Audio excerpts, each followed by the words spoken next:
Welcome to Tej education. आज हम Madhya Pradesh police परीक्षा हेतु इस वीडियो में टॉप साइंस के प्रश्न देखेंगे। जैसे कि आपतन कोण 40 डिग्री है तब परावर्तन कोण कितना होगा, और इंद्रधनुष का निर्माण क्यों होता है। इस तरह के प्रश्न हम देखेंगे। अगर आपको इन दोनों प्रश्नों के जवाब पता है तब आप आंसर कमेंट कीजिएगा। चलिए शुरू करते हैं। और भाई हमारी एमपी पुलिस कांस्टेबल हेतु सभी लाइव क्लासेस का समय इस प्रकार आपकी स्क्रीन पर है। सबसे पहला प्रश्न है कि ऊपर से देखने पर तालाब में पानी दिखाई देता है कैसा, बताएं। वेरी वेरी मोस्ट इंपॉर्टेंट प्रश्न है, तो आप हमेशा याद रखिएगा कि ऊपर से देखने पर तालाब का जो पानी रहता है यह कम गहरा दिखाई देता है। कैसा भैया जी? कम गहरा दिखाई देता है अगर आप ऊपर से देखें तब तालाब में पानी। अगला प्रश्न है कि जब प्रकाश की किरण परावर्तन वाली पृष्ठ पर आपतित होती है और यदि परावर्तित किरण आपतित किरण से 90 डिग्री पर होता है तो किरण का आपतन कोण कितना होगा। तो आप हमेशा याद रखिएगा कि किरण का जो आपतन कोण होगा यह भैया जी 45 डिग्री का ही होगा। कितना? 45 डिग्री का होगा। क्योंकि आप हमेशा याद रखें कि कोई भी समतल है जिस पर आपतित किरण अगर 45 डिग्री पर आती है और परावर्तित किरण भी क्या है 45 डिग्री पर ही जाएगी। ओके, आपतन कोण और परावर्तन कोण दोनों क्या है? सेम होते हैं। अगर क्या है परावर्तित किरण आपतित किरण से कितने भैया 90 डिग्री पर अगर जाती है तब। ओके, आगे बढ़ते हैं। अगला प्रश्न है कि आपतन बिंदु पर आपतन किरण, परावर्तन किरण और अभिलंब किस में स्थित होते हैं। तो भैया आपतन बिंदु पर आपतित किरण, परावर्तित किरण और जो अभिलंब है ये तीनों के तीनों समान तल पर स्थित होते हैं। कहाँ पर? समान तल पर स्थित होते हैं। अगला प्रश्न है प्रकाश जब वायु से जल में प्रवेश करता है, कहाँ पर? वायु से जल में प्रवेश जब करता है तो अपवर्तन कोण कैसा होता है। वेरी वेरी मोस्ट इंपॉर्टेंट प्रश्न। तो आप हमेशा याद रखिएगा कि जब भी वायु से जल में प्रकाश प्रवेश करेगा तो अपवर्तन कोण भैया जी आपतन कोण से क्या है? कम होगा। अपवर्तन कोण कैसा होगा? आपतन कोण से कम होगा। अगला प्रश्न है कि समतल दर्पण का वह गुण जिसके अंतर्गत यह दाएं को बाएं रूप में तथा इसका विपरीत दिखाता है तो उसे क्या कहते हैं।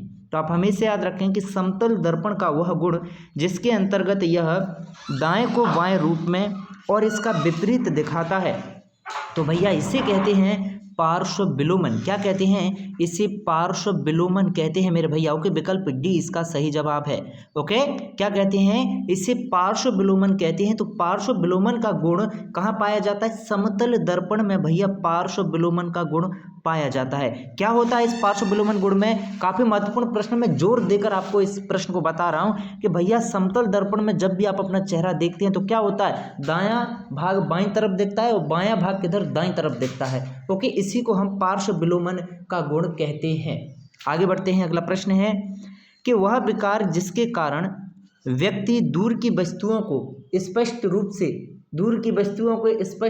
से देखने में असमर्थ होता है वह क्या कहलाता है। तो हमेशा याद रखिएगा ऐसा विकार जिसके कारण व्यक्ति दूर की वस्तुओं को स्पष्ट रूप से देखने में असमर्थ होता है, वह क्या कहलाता है। तो भैया जी यह दोष कहलाता है निकट दृष्टि दोष। देखिए इसके नाम से लगता है कि गलत है, लेकिन नहीं भैया, निकट दृष्टि दोष में तो व्यक्ति दूर की वस्तुओं को नहीं देख पाता, और दूरदृष्टि दोष में क्या है? दूरदृष्टि दोष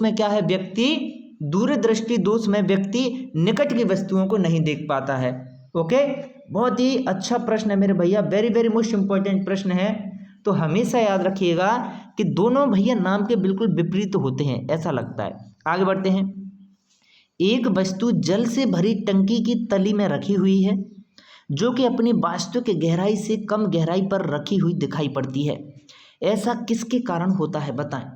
वेरी वेरी मोस्ट इंपॉर्टेंट प्रश्न है। तो आप हमेशा याद रखिएगा कि ऐसा होता है भैया अपवर्तन के कारण। क्यों होता है? अपवर्तन के कारण ऐसा होता है, क्योंकि विकल्प बी इसका सही जवाब है। अगला प्रश्न है कि निर्वात में प्रकाश की गति कैसी होती है। बताएं निर्वात में प्रकाश की गति कैसी होती है। वेरी वेरी मोस्ट इंपॉर्टेंट प्रश्न है, तो जल्दी से आंसर कमेंट कीजिएगा। बहुत बढ़िया भैया, तो हमेशा याद रखिएगा कि निर्वात में जो प्रकाश की गति होती है मेरे भैया, यह कैसी, यह 3 × 10⁸ मीटर पर सेकंड होती है। ओके, निर्वात में प्रकाश की गति कैसी होती है, 3 × 10⁸ मीटर पर सेकंड होती है निर्वात में प्रकाश की गति। अगला प्रश्न है कि हजामत या शेविंग के लिए उपयोग में लाए जाने वाला वरीय दर्पण कौन सा है। हजामत या शेविंग के लिए उपयोग में लाया जाने वाला वरीय दर्पण कौन सा है। वेरी वेरी मोस्ट इंपॉर्टेंट प्रश्न है, तो आप हमेशा याद रखें कि हजामत या शेविंग के लिए उपयोग में लाया जाने वाला जो वरीय दर्पण है मेरे भैया, ये है अवतल दर्पण। कौन सा है, ये है अवतल दर्पण। अगला प्रश्न है कि यदि आपतन कोण 40 डिग्री है तो परावर्तन कोण का मान क्या होगा। अगर आपतन कोण 40 डिग्री है तो परावर्तन कोण का जो मान होगा भैया, ये भी 40 डिग्री का ही होगा। कितना, 40 डिग्री का ही होगा, क्योंकि आपतन कोण हमेशा परावर्तन कोण के बराबर होता है। ओके, आगे बढ़ते हैं। अगला प्रश्न है कि श्वेत प्रकाश में उपस्थित रंगों की संख्या कितनी होती है। श्वेत प्रकाश में उपस्थित रंगों की संख्या कितनी होती है, तो आप हमेशा याद रखें कि श्वेत प्रकाश में उपस्थित रंगों की संख्या 7 होती है। और श्वेत प्रकाश में 7 रंग होते हैं, ये कैसे पता लगाया जा सकता है या फिर इन रंगों को आप कैसे बांट सकते हैं, तो याद रखिएगा कि प्रिज्म की सहायता से, प्रिज्म से होकर अगर आप श्वेत प्रकाश को गुजारेंगे तो श्वेत प्रकाश भैया क्या है, 7 प्रकाशों में बट जाएगा, 7 प्रकाशों में बट जाएगा। आगे बढ़ते हैं। प्रश्न है कि इंद्रधनुष का निर्माण किसका एक उदाहरण है। इंद्रधनुष का निर्माण किसका एक उदाहरण है। वेरी वेरी मोस्ट इंपॉर्टेंट प्रश्न है, तो आप हमेशा याद रखिएगा कि इंद्रधनुष का जो निर्माण है भैया, यह विकीर्ण का एक उदाहरण है। किसका, विकीर्ण का उदाहरण होता है इंद्रधनुष। ओके, विकल्प बी इसका सही जवाब है। आगे बढ़ें अब अगले प्रश्न की ओर, बताएं। चलिए, बहुत बढ़िया। अगला प्रश्न है कि समतल दर्पण द्वारा निर्मित प्रतिबिंब कैसा होता है। समतल दर्पण द्वारा निर्मित प्रतिबिंब कैसा होता है, तो हमेशा याद रखिएगा कि समतल दर्पण द्वारा निर्मित प्रतिबिंब भैया दर्पण के पीछे आभासी तथा वस्तु के आकार के समान होता है। कैसा, दर्पण के पीछे आभासी और वस्तु के आकार के समान होता है। अगला प्रश्न है, किसी वस्तु के आकार का समतल दर्पण द्वारा निर्मित प्रतिबिंब के आकार से अनुपात कितना होता है, बताएं। किसी वस्तु के आकार का समतल दर्पण द्वारा निर्मित प्रतिबिंब के आकार से अनुपात कितना होता है, तो इसका सही जवाब है भैया विकल्प डी, 1:1। ओके, विकल्प डी इसका सही जवाब है। अगला प्रश्न है कि इंद्रधनुष के रंग प्राप्त करने के लिए श्वेत प्रकाश को एक प्रकाशीय उपकरण के माध्यम से गुजरना पड़ता है, यह क्या कहलाता है। तो भैया इंद्रधनुष के 7 रंग प्राप्त करने के लिए श्वेत प्रकाश को एक प्रकाशीय उपकरण के माध्यम से गुजरना पड़ता है, और यह जो प्रकाशीय उपकरण है ये है भैया प्रिज्म। अगर प्रिज्म से होकर आप श्वेत प्रकाश को गुजार दें तो क्या है, प्रकाश, श्वेत प्रकाश जो है 7 रंगों में बट जाता है। अगला प्रश्न है, आँख में प्रवेश करने वाले प्रकाश की मात्रा को किसके द्वारा नियंत्रित किया जाता है।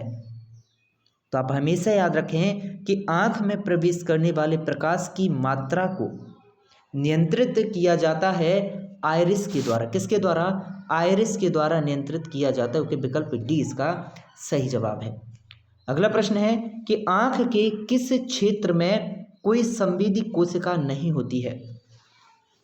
आँख के किस विशेष क्षेत्र में कोई भी संवेदी कोशिका नहीं होती है, तो आप हमेशा याद रखें आँख के विशेष क्षेत्र में भैया कोई संवेदी कोशिका नहीं होती है, और यह क्षेत्र होता है अंध स्थल, या फिर इसे क्या कहा जाता है, ब्लाइंड स्पॉट कहा जाता है। क्या, अंध स्थल, या फिर इसे क्या है भैया, ब्लाइंड स्पॉट कहा जाता है। अगला प्रश्न है कि निम्न में से कौन सा प्रकाशिक सूक्ष्मदर्शी का हिस्सा नहीं है। निम्न में से कौन सा प्रकाशिक सूक्ष्मदर्शी का हिस्सा नहीं है। वेरी वेरी मोस्ट इंपॉर्टेंट प्रश्न, तो आप हमेशा याद रखें प्रकाशिक सूक्ष्मदर्शी का हिस्सा नहीं है हैंड लेंस। ओके, विकल्प डी इसका सही जवाब है। अगला प्रश्न है कि सौर ऊर्जा को अत्यधिक गर्म बनाने के लिए एक छोटे बिंदु पर हजारों दर्पण या वक्र धातुओं के उपयोग द्वारा केंद्रित किया जाता है।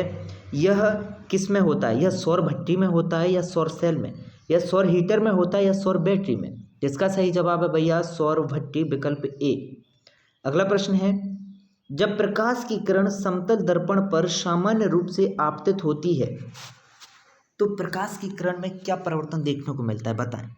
जब भी प्रकाश की किरण समतल दर्पण पर सामान्य रूप से आपतित होती है भैया, तो जो प्रकाश की किरण रहती है यह उसी रेखा में क्या है? परावर्तित हो जाएगी। क्या हो जाएगा? यह उसी रेखा में परावर्तित हो जाएगी। ओके, विकल्प ए इसका सही जवाब है।